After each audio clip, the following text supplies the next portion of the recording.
Mesdames, Messieurs, bonjour. Très heureux de vous retrouver ici en direct de la Porte de Versailles à Paris dans le cadre du Salon à l'agriculture pour le bac de la robotique agricole. Et justement, on va en parler de la robotique agricole. Quelle dynamique en 2026. On va le voir avec nos invités. Pierre Germano, bonjour. Bonjour. Vous êtes le directeur de Manurob. Peut-être Manurob en un chiffre, c'est quoi? Vous faites quoi? Manurob, c'est une société qui produit un robot de manutention de matière organique dans la cour de ferme. Pas plus long. Sébastien Gaury, bonjour. Fondateur de Cyclair. Même phrase. Une phrase pour décrire Cyclair. Des robots, des grands robots de désherbage pour la grande culture. D'accord. À vos côtés, Arnaud de la Fouchardière. Bonjour. Bonjour. Président de Vitirover. Exactement, Vitirover, donc des robots de gestion de la végétation pour la vigne, les vergers et aussi pour des sites industriels. 220 robots dans la nature aujourd'hui. Wilfried Garrigue, bonjour. Bonjour. Président de Sylectis, qui veut dire cueilleur en grec. On a développé donc les premiers robots de récolte. Et notre premier marché, c'est pour récolter toutes les asperges. Voilà. Et puis Henri Desesquelles, que je connais bien, président d'Osiris Agriculture. Bonjour. Et Jean-Paul. vous êtes particulier. Oui, nous on fait des robots d'irrigation et de fertirigation, notamment pour la pomme de terre et les légumes. Allez, on va présenter un peu vos robots, ce que vous en faites, à qui vous les proposez, quels avantages, voilà, on va en parler. Je sais pas, allez, on repart sur l'irrigation. Et du coup, chez Osiris, on a vraiment une proposition de valeur de permettre 20% d'économie d'eau, 20% d'économie d'engrais, une diminution de l'énergie consommée, et aussi on divise le temps de travail par 5 sur la pomme de terre, une machine qui est rentable en 4 ans, et on est très content de dire qu'on en a commercialisé 4 pour la livraison en 2026. D'accord. D'où est partie l'idée? Moi, je suis fils d'agriculteur irrigant de pommes de terre dans les Hauts-de-France, donc très clairement, tout est parti du terrain. Et puis aujourd'hui, on a la chance d'être avec une grande équipe pour travailler sur ce produit. Un concept assez original, on va dire. Déjà, il n'y en a pas beaucoup, mais en même temps, il y a une approche un peu technique particulière. Oui, tout à fait. Alors, des robots d'irrigation, on n'est que 2 dans le monde. Et puis, effectivement, là, on le voit sur les images, la gestion du tuyau qui est totalement différente et qui permet de faire des trajectoires complexes. Et donc de vraiment simplifier la vie des agriculteurs, notamment d'un point de vue de temps de travail. Parce que c'est ça un peu l'innovation, on va dire. Ça, c'est la première innovation très clairement en agriculteur aujourd'hui. 5 à 7 heures par jour pour changer des enrouleurs. Pour ceux qui l'ont déjà fait, c'est pas marrant. Donc on est venu automatiser ça. Et puis la deuxième, c'est quand même la précision d'irrigation. Les 20% d'économie d'eau, c'est un sujet important aujourd'hui sur la ressource. Ça veut dire que c'est géoréférencé? Comment ça se passe? Ouais, la machine, elle suit une trajectoire GPS et derrière, on va être capable de, du coup, connaître exactement les doses qu'on a appliquées, peu importe où, peu importe quand, eau, engrais, et fournir à l'agriculteur des données aussi pour prendre des décisions sur les doses à appliquer. D'accord. Wilfried. Oui, donc chez Sylectis, on a développé des robots de récolte en partant du constat que cela demandait beaucoup de main-d'œuvre, qui est pénurique et dont le coût augmente. On s'est focalisé sur une culture pérenne qui est l'asperge, avec un très fort enjeu, puisque quand on plante une asperge, c'est pour 10 ans et il faut avoir l'assurance et la garantie de la récolter. Et donc, on s'est focalisé sur des solutions robotiques simples, mais efficaces et toujours à un coût compétitif par rapport à la main-d'œuvre. Le principe? Le principe, donc, nous avons 2 solutions. Un robot qui récolte dans la terre, donc dès qu'on voit une asperge, on la récolte. Et un deuxième robot qui a un bras qui récolte toutes les asperges vertes qui poussent et qui font plus que 20 cm de haut. Tout ça, c'est alimenté par des caméras et de l'intelligence artificielle, évidemment, pour coordonner la détection et la récolte du robot. Et on est positionné comment? Alors, caméra uniquement? Alors, on a un bras pour effectivement les asperges vertes qui nous permet d'aller, on va dire, entre les asperges. Et sinon, on a ce qu'on appelle un robot cartésien sur les 3 axes X, Y, Z, qui est suffisamment puissant pour entrer dans la terre, puisque ça demande beaucoup de puissance. Et là, on a dû développer notre propre robot. Sur le bras, on a un partenariat avec Fanuc, qui est donc le fournisseur de ce bras, toujours dans la logique de fournir une solution qui coûte pas cher. On ne réinvente pas la roue, on réutilise ce qui existe, ce qui est efficace, et de façon à garantir le meilleur produit au meilleur prix pour le client. Ça veut dire que l'avantage pour l'utilisateur, enfin pour l'agriculteur, c'est le rendement. On est à 20 asperges par minute, c'est ça? Alors c'est ça. Alors ça dépend si c'est les vertes ou si c'est sur les blanches. Évidemment, les vertes, on va très vite. Le but, c'est on est entre 20 et 30 tonnes par saison. Donc ça rapporte entre 100 et 150 000 euros de chiffre d'affaires à l'agriculteur par an. Et en coût de main-d'œuvre, c'est à peu près 50 000 euros de main-d'œuvre. Eh bien, on sait qu'avec notre machine qu'on vend 200 000 euros, au bout de 3 à 4 ans, elle est déjà rentable puisque le but du robot, c'est de fonctionner 24 heures sur 24. Donc plus on fonctionnera, plus on récoltera et plus le rendement sera là. D'accord. Je fais le tour de table à nouveau. Alors, Arnaud. Vitirover, nous, on a mis beaucoup de temps à développer nos robots, à sortir. On a fait 6 générations de prototypes. Ensuite, on a fait 3 générations de pré-série. Maintenant, on est en phase de série industrielle. Et aujourd'hui, on ne vend plus de robots. Aujourd'hui, on vend des hectares entretenus. C'est-à-dire qu'on prend un engagement de résultat vis-à-vis de nos clients. On leur dit, votre problème, finalement, ce n'est pas la techno. Que vous vous en foutez, qu'on soit deep tech, IA, etc. Vous avez un problème, c'est l'enherbement. Eh bien, par rapport à ça, nous prenons un engagement de résultat. Nous vous facturons à l'hectare, tout simplement. Et nous avons monté une solution hybride avec à la fois des robots pour les zones facilement robotisables et avec des humains pour les zones difficilement robotisables. Les fossés, les pieds de clôture, etc. Et au fond, c'est ça ce qu'on vend. C'est-à-dire que notre produit, ça n'est plus le robot, c'est le résultat. On s'est rendu compte que, en fait, on avait cette maintenance végétale, cette maintenance de la végétation, à la fois dans l'agriculture, vignes, vergers, mais aussi dans l'industrie, les fermes photovoltaïques, les bordures de chemin de fer, etc. C'était d'énormes budgets récurrents, systématiques par définition, puisque la végétation pousse en permanence. Et donc, on a proposé d'industrialiser cette solution, puisqu'aujourd'hui, c'est très artisanal. Finalement, il y a beaucoup de petits faiseurs par région. Donc, c'est très compliqué pour les clients. On leur propose d'industrialiser ça. Voilà. Alors effectivement, on le voit par exemple sur les bords des voies ferrées pour les TGV, mais on le voit aussi dans l'agrivoltaïsme pour entretenir sous les panneaux. Et c'est vrai que ce que vous développez, c'est l'économie, la fonctionnalité, vous, adaptée à l'agriculture. Exactement, exactement. C'est tout à fait ça. Et c'est vrai que, à plus forte raison, mais dans l'agriculture, il y a en plus des enjeux agronomiques. L'herbe est le concurrent de la vigne ou de l'arbre, donc il faut absolument l'entretenir. Mais dans une ferme photovoltaïque, l'engagement qu'on prend, c'est que l'herbe, la végétation ne déborde jamais sur le panneau parce que ça va faire de l'ombre et diminuer la collecte. Donc pour eux, c'est directement efficace. On leur dit, on installe nos robots à longueur d'année avec des équipes pour les superviser. Donc le travail va être fait en permanence et on prend l'engagement formel, c'est-à-dire que ce n'est pas un engagement de moyens, mais bien un engagement de résultat, que le travail soit fait de manière parfaite sur l'ensemble de la parcelle tout au long de l'année. Il est autonome, le robot, il vient se recharger. Il est autonome, exactement. Comment ça se passe ? Alors, il collecte son énergie à la fois avec un panneau solaire qui est sur lui, qui lui donne en fonction du temps entre 1 heure et 3 heures si tout va bien par jour. Mais on a en plus une borne de rechargement qui lui permet d'aller chercher 16 heures d'autonomie. Donc globalement, on fait les 3-8, 1-8 pour se charger et 2-8 de travail. Ce qui est intéressant, c'est de voir que le domaine de la robotique, c'est du présent. On est déjà dans la pleine maturité et que vous adaptez votre offre au client. Et votre client, il a besoin d'entretenir des hectares ou des surfaces. Point.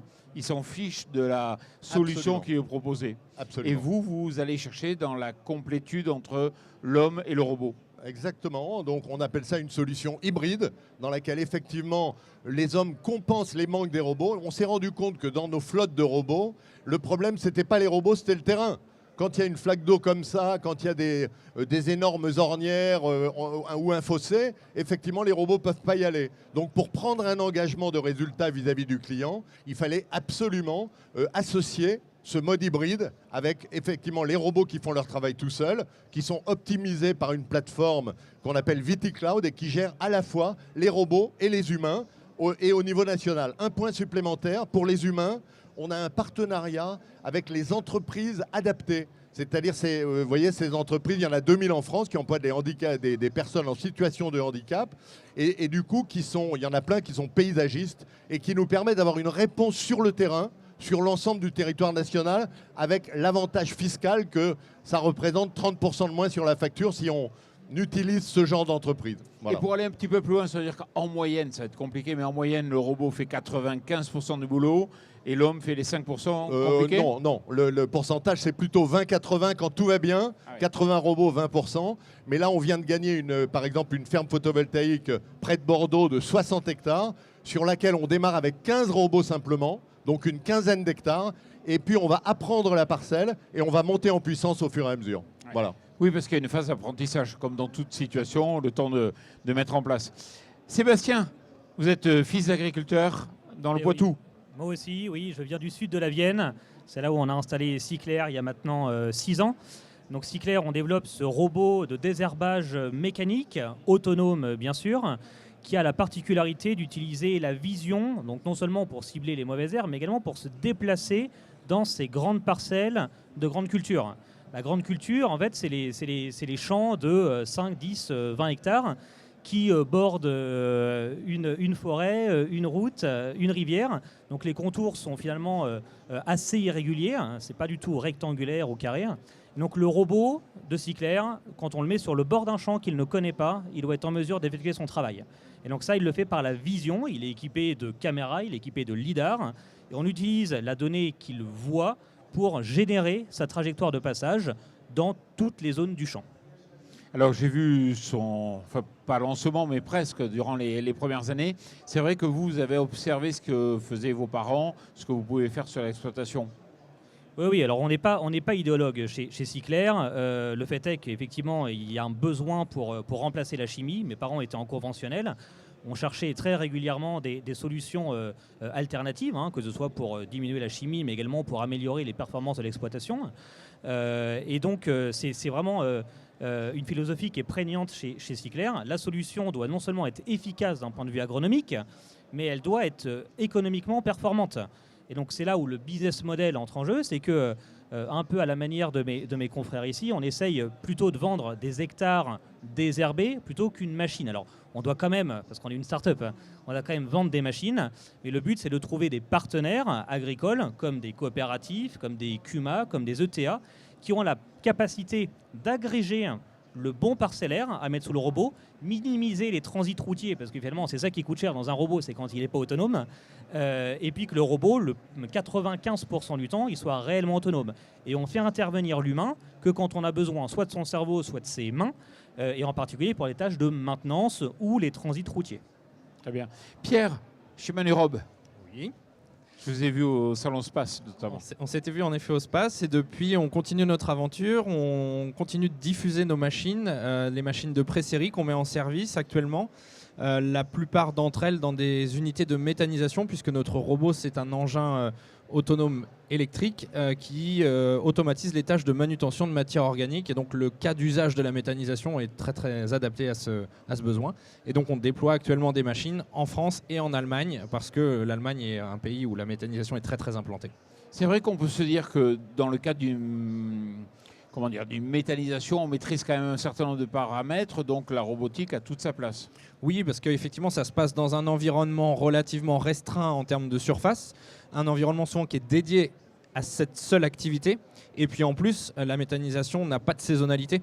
Donc le travail de manutention, il est le même à faire chaque jour de l'année, donc avec une récurrence très forte, donc un fort intérêt à l'automatisation. Bon, on a fait le tour de table, on va débattre un peu. Prouvez-moi que, et moi je le pense, qu'en 2026, c'est aujourd'hui, les agriculteurs doivent investir dans des robots et vous êtes un facteur de rentabilité et on le sait, l'agriculteur ne va pas spécialement bien. Donc c'est le moment de réfléchir à gagner justement des économies, faire des économies. Allez-y, prenez la parole. Chez Selectis, nous avons du coup réfléchi à comment amorcer la pompe, on va dire. Donc là, on est plus sur une option de location avec option d'achat pour que les agriculteurs testent, se fassent leur opinion, voient si leur saisonnier peut utiliser la machine de façon à se l'approprier et ensuite nous acheter la machine. Donc ça a réussi puisque nous avons loué la première machine en Allemagne. Le marché allemand est très demandeur. Nous avons pas mal de demandes en Suisse, au Canada, en Belgique, en France aussi. Donc c'est un marché qui prend beaucoup. Et derrière, c'est effectivement démontrer que la machine est rentable. Et pour ça, évidemment, si on récolte, comme je vous l'ai dit, une certaine quantité, le client sait la valoriser, sait combien ça lui coûte aujourd'hui de récolter à la main. Et donc, il voit qu'aujourd'hui, la machine coûte entre 30 et 15% moins cher qu'utiliser la main-d'œuvre. 2026, c'est l'année de la robotique agricole pour différentes raisons. Moi, je pense quand même on vient de passer une première génération de roboticiens qui ont essuyé des plâtres. Et là, on arrive sur une deuxième génération de roboticiens qui met des machines, qui les commercialise avec une filière qui s'est constituée. Et aujourd'hui, ça se traduit par des chiffres de commercialisation, de vente 220 machines. Nous, on en a vendu 4, etc. Donc ça, c'est le premier point. C'est-à-dire que c'est plus un ou deux acteurs et on fait un pari risqué. Là, on mise sur une filière complète qui s'est constituée et on le voit à Agritechnica. pour ceux qui y ont été, un robot par hall, c'était le strict minimum. Donc là, c'est aujourd'hui. C'est intéressant ce que tu dis, parce que c'est vrai qu'à l'Agritechnica, on ne se posait pas la question. Il y avait la robotique comme les autres outils en fait, de base. Ah oui, tout à fait. Et puis, tout le monde avait quelque chose à proposer sur le sujet. Donc c'est bien le sens que, voilà, on avance dans ce sens-là. Et en France, on est en avance, il ne faut pas avoir peur de le dire. On a des super acteurs adaptés à différentes filières. Nous, pour l'eau, alors on est sur un modèle de vente parce que c'est comme ça qu'en tant que start-up, on va pouvoir massifier le plus rapidement possible. Si on doit porter le CAPEX en même temps que la R&D, ça va être compliqué. Par contre, on a fait tout le travail avec des experts agronomiques pour démontrer qu'on fait 10% d'augmentation de rendement avec la même quantité d'eau, la même quantité d'azote, voire moins 20% d'azote. Et quand on fait 10% d'augmentation de rendement en pommes de terre, la machine, elle se paye en 3-4 ans maximum à un prix de pommes de terre d'aujourd'hui, pas celui d'il y a 2 ans. Donc voilà, il faut être capable d'investir et les agriculteurs savent le faire. Donc maintenant, il faut que l'écosystème peut-être financier se mette autour, mais c'est le seul point. Et vraiment, il y a de l'énergie, il y a les solutions, il faut y aller. Je pense aussi en complément que 2026 peut être l'année aussi de la massification de la robotique agricole parce qu'aujourd'hui, plus qu'hier, le réseau de distribution est plus à même désormais d'accompagner la diffusion de ces machines, là où c'était peut-être le maillon manquant il y a encore quelques années avec des constructeurs d'un côté qui avaient des solutions en émergence, des agriculteurs en demande, mais un maillon manquant pour les rejoindre. Là, désormais, il y a des acteurs dans la distribution qui se sont spécialisés, qui se sont montés en compétences et qui sont au niveau pour accompagner ça. Je te rejoins et l'évolution de l'IA est aussi très intéressante parce que tout le monde vient de faire un saut technologique du jour au lendemain avec une techno que personne ne voyait. Donc, enfin voilà, les concessionnaires avaient pris le virage, mais là, ils y vont clairement sur ce point. Ouais. Moi, j'aimerais insister aussi sur l'état de l'agriculture, occidentale, mais particulièrement française. On demande à l'agriculteur d'être particulièrement économe en intrants, de complètement changer ses modes de production. Bon, on ne reviendra pas là-dessus. Maintenant, là, on vient d'un monde où la chimie en particulier, en ce qui concerne les activités de cyclaire de désherbage, était extrêmement efficace. On était sur des technologies qui ont fait un passage, on répond à un petit peu de produit qui finalement ne coûte pas si cher que ça et on maîtrise complètement la flore dans un champ entier. Quand on veut remplacer ça au même prix, eh ben, il va falloir trouver des technologies qui le permettent. Et en l'occurrence, tout système alternatif était très consommateur de main-d'œuvre. Main-d'œuvre qu'on ne trouve pas. J'ai encore eu un article hier dans un grand quotidien économique national. Il dit qu'il y a un plan d'urgence là, qui est en train d'être mis en place au ministère pour trouver des agriculteurs et de la main-d'œuvre en agriculture. Donc, comment est-ce qu'on se passe de la main-d'œuvre? Comment est-ce qu'on fait avec des technologies qui sont a priori plus consommatrice de main-d'œuvre, eh ben, la réponse c'est probablement la robotique. La robotique autonome qui est permise maintenant avec l'IA, qui va pouvoir prendre des décisions en direct dans le champ et qui va pouvoir porter une action quasiment chirurgicale, que ce soit pour des missions de désherbage, mais également d'irrigation, de récolte, de manutention. On sent à tous les niveaux. J'ajouterais par rapport à tout ce qui vient d'être brillamment dit que, au fond, l'acceptabilité de la robotique, ça a pris du temps, mais il y a une véritable accélération en ce moment. Et je pense qu'on doit, c'est ce que nous faisons en tout cas de notre côté, écouter nos clients pour essayer de nous adapter véritablement à ce dont ils ont besoin. Et c'est vrai que dans notre cas, on est absolument pragmatique parce que je vous ai raconté notre business model principal tout à l'heure en vous disant on ne vend plus des robots, on vend des hectares entretenus. Mais si un client nous dit « moi je veux vous acheter votre robot », on lui dit évidemment, bien sûr. Et s'il veut le louer, de la même manière. Donc il y a une forme de pragmatisme à avoir, d'écoute du client qui est absolument déterminante pour contribuer à cette courbe ascendante de la robotique dans le monde agricole. Si je peux me permettre, il y a un enjeu très fort qui concerne qu'en 2030, la moitié des agriculteurs vont partir à la retraite. Et donc ça, c'est un enjeu fort. Comment accompagner cette transition avec des nouveaux outils pour que les jeunes reprennent la relève et puissent avoir la capacité de répondre aux besoins. Donc c'est un vrai enjeu aussi de souveraineté alimentaire et agricole, de transition très forte sur les nouvelles générations d'agriculteurs. Oui, vous avez une chance et un vrai rôle à assumer. Tout à fait. Et la robotique est une des réponses. C'est pas forcément la seule, mais c'est une des réponses qui doit apporter cette transition. Ouais, cela dit, il n'y en a pas beaucoup non plus. Hein. Parce que moi, je vois dans les émissions, ils cherchent tous, mais ils ont du mal à en trouver. Je voulais juste dire sur le rôle à assumer. Du coup, j'appelle aussi les agriculteurs à venir nous parler. Là, on commercialise un peu dans nos lignes. On a nos produits actuels. Alors, que les agriculteurs viennent, s'ils se disent que c'est pas pour eux, qu'on puisse échanger pour comprendre si c'est vraiment pas pour eux ou pas, qu'ils nous appellent, qu'ils envoient des mails, des SMS, parce que c'est comme ça qu'on va pouvoir faire évoluer nos produits vers le terrain. on essaye d'avoir les pieds sur le terrain, mais on ne peut pas être dans toutes les fermes et chaque ferme a sa particularité. Ouais, ce que vous dites, c'est s'il y en a qui ne sont pas convaincus, s'il y en a qui mettent du temps à adopter, comme toutes les innovations à chaque fois, hein, ça a mis du temps, au moins qu'ils viennent vous voir. Voilà. Et vous saurez leur montrer les arguments. Une question. Oui, si tu veux y Non, aller. je veux dire qu'on organise très souvent des démos autour, hein, alors collectivement au sein de Robagri, hein, mais également on est présent sur un certain nombre d'événements agricoles, beaucoup sont concentrés au printemps. Notre but dans ces moments-là, c'est évidemment de faire effet de levier sur les gens qui sont déjà partie prenante, qui sont déjà clients ou qui sont intéressés pour le devenir à très court terme, mais c'est également de répondre aux questions que j'estime légitimes des gens qui sont les plus réfractaires ou qui y croient le moins.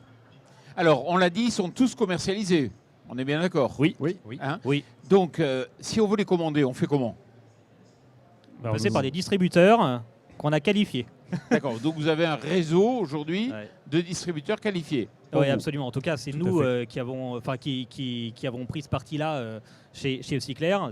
On est des startups, on est des sociétés qui sommes par définition un peu faibles. Hein.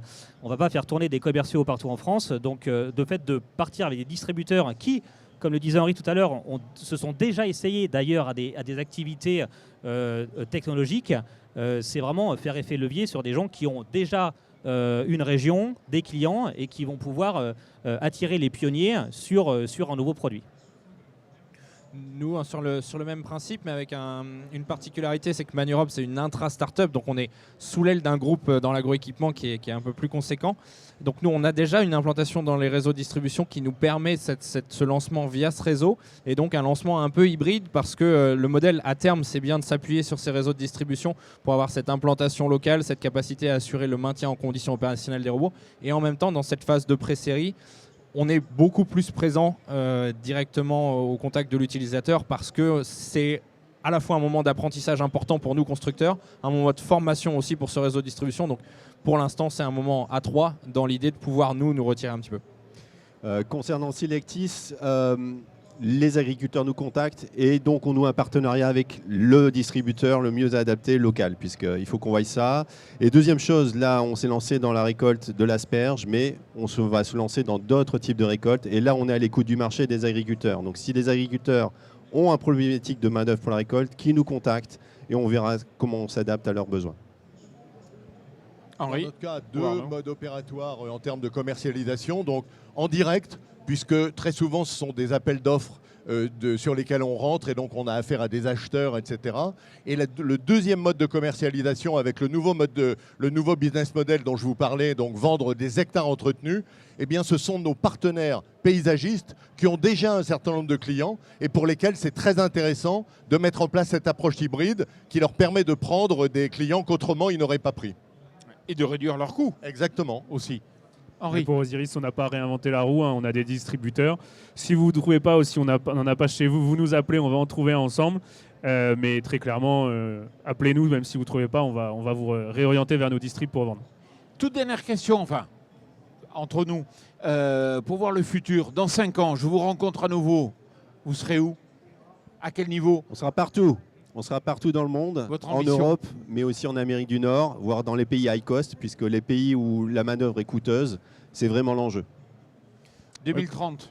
Voilà, l'ambition 2031. de servir tous les irrigants d'Europe pour faire des économies d'eau, des économies de fertilisants. Donc très clairement, les UK, Pays-Bas, Belgique, Allemagne, Suède, Bulgarie, Espagne, Italie, France, faut pas l'oublier. Et on sait qu'il y aura de plus en plus d'irrigation hein, avec le réchauffement climatique. Tout à fait. Nous aussi, de la même manière, on a cette idée d'expansion géographique, mais notre développement, il se fait aussi en se disant qu'aujourd'hui, notre chapitre 1, c'est autour des métiers de la méthanisation, mais des besoins de manutention récurrente de matière organique, il y en a dans plein d'autres domaines que celui un peu niche de la méthanisation. Notre ouverture, elle se fait aussi en allant toucher d'autres secteurs sur les mêmes territoires. Sébastien. En ce qui concerne Cyclair, on se concentre dans les 2 prochaines années vraiment sur le marché français pour apprendre à faire opérer nos machines. C'est extrêmement important de prendre des bonnes références pour commencer. On s'étend évidemment à l'Europe et toute la polyculture, on va dire familiale, qu'on peut trouver à travers le monde. Le but, c'est aussi de pouvoir enrichir notre offre avec l'apport de l'aspect précision chirurgicale d'un robot pour venir faire du dépôt de bioprédateurs quand il y a besoin ou de la micro-pulvérisation de produits biosourcés. quand on trouvera des molécules qui fonctionnent. La Arnaud. problématique de la maintenance végétale est vraiment exactement la même, quels que soient les pays, quelles que soient les verticales, ce sont les mêmes. Il y a entre 10 et 50 clients par verticale. Notre objectif en 2030, c'est d'avoir déployé de manière globale cette approche hybride robot plus humain, d'avoir environ 12 000 robots, on a un business plan chiffré, 12 000 robots dans la nature et ça représente 50 millions de chiffres d'affaires. Donc voilà ce qu'on imagine. C'est très facile de faire des business plans et de se fixer des objectifs. En tout cas, c'est vers ça qu'on tend. Quand je vous le dis que la robotique est en marche, alors pour finir l'émission, on va accueillir Cédric Seguino qui va nous rejoindre. Il est directeur de Robagri. Salut Cédric, tu as un micro. 2026 sera une actualité importante pour vous. Tout à fait. Bonjour, je suis très fier. Et puis là, on a vu grâce à ce plateau-là qu'effectivement, l'offre robotique, c'est une réalité en 2026. Maintenant, la question, c'est la demande. C'est comment est-ce qu'on accompagne l'ensemble du monde agricole dans cette démarche d'adoption de la robotique. Donc, Robagri est aujourd'hui opérateur du grand défi de la robotique agricole. C'est un programme de France 2030 qui est financé donc par l'État. Et dans le cadre de ce programme-là, notre objectif, c'est d'accompagner globalement le monde agricole, donc les formateurs, d'accompagner les réseaux de distribution, bien sûr les industriels, dans une démarche globale, de manière à aller plus vite dans les taux de pénétration. C'est bien que l'offre soit disponible. Désormais, le taux de pénétration doit aller crescendo le plus rapidement possible. Des outils industriels se mettent en place, ça coûte de l'argent. Il faut que derrière, là, effectivement, les carnets de commandes suivent. Et c'est tout l'enjeu du grand défi. Donc des actions très concrètes en 2026. On a un projet qui s'appelle Agroboscope qui démarre, qui vise à réaliser des essais dans les fermes expérimentales, mais également en exploitation agricole. Donc on va être en capacité d'accompagner des agriculteurs pour qu'ils puissent louer des robots, qui sont en capacité de venir tester le robot dans leur ferme directement. Voilà, à un moment, il faut être en capacité de tester et de manipuler. C'est un point fondamental. Nous avons également pour ambition d'accompagner un nouveau bachelor qui vient d'apparaître, le bachelor robotique et numérique. Donc là, on accompagne également les centres de formation qui se positionnent là-dessus. L'enjeu aussi, c'est que demain, il y ait des agents de maintenance, il y ait des agents technico-économiques qui soient formés à la robotique et qui soient disponibles pour vous accompagner. Ça, c'est fondamental. Et également, on va publier un livre blanc de la robotique agricole qui va faire un état des lieux de la situation en 2026, suite à un diagnostic, pour être capable de continuer également à préparer l'avenir. On a parlé des robots qui sont disponibles aujourd'hui en 2026. Il y a également une nouvelle génération de robots qui va arriver avec des enjeux environnementaux nouveaux, des démarches agroécologiques à entamer, etc. Donc on a l'offre aujourd'hui, la demande à développer et préparer l'avenir, tout ça en même temps. Quand je vous le dis que la robotique est en marche, donc c'est dès actuellement qu'il faut aller vous rencontrer, aller acheter des solutions pour comprimer ses charges, pour mieux travailler. Je vous remercie et je vous demande peut-être juste pour finir le site internet, vos sites internet à chaque fois. www.selectis.com. Voilà. www.osiris-agriculture.fr. Robagri.fr. Manirob.com. Ciclair.fr. Vitirover.fr. Allez vous renseigner, vous allez voir, il y a des solutions et il faut en profiter. Merci à vous, messieurs. Merci à vous, messieurs, d'être venus ici. Merci, Cédric. Et puis surtout, merci à vous. Merci Jean-Paul. Merci beaucoup.